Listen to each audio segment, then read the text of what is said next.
check if this particular solution is the right matrix solution for this matrix equation, which is a differential equation, as you see here, because there's an x and the derivative of it.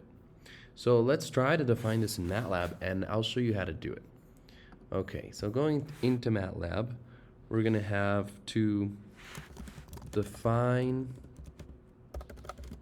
the solution matrix, and I'll call it the particular solution, because that is a particular solution.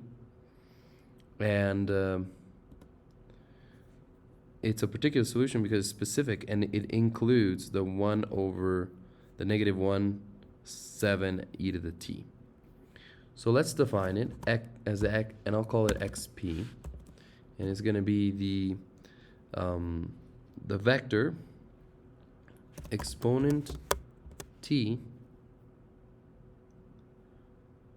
exponent to the t, so that's e to the t in the first row, and exponent to the t in the second row as well.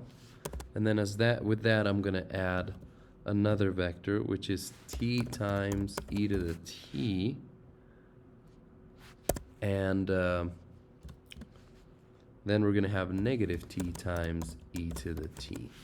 This is our solution, and now we want to input it into that relation that we had and see what we get. Checking the solution. So what I would do is I would take the derivative of x of p. Since it's only with respect to a single variable, I'm just going to do this. Otherwise you'd have to specify the variable, and then you could specify the number derivative. Like if you want the second derivative, you put 2, the third derivative, you put 3. But in this case that's not necessary, because I just want the first derivative, and that's the default. And then that should be equal to,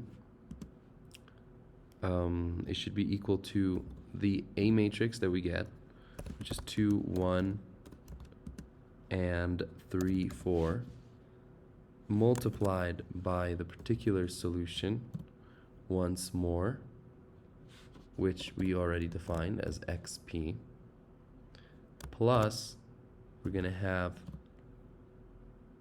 actually it's a minus, we're going to have exponent to the t, that's e to the t, that's how you write e to the t, and 7 times e to the t. And then we want to see if we get the same thing on the left and on the right. Now Matlab is telling me that it doesn't recognize the variable t, well, because I haven't defined the variable. So I'll do that. You do that with sims and t.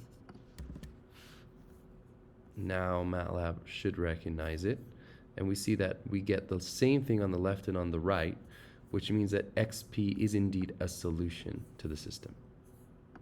Okay, I'll see you next time.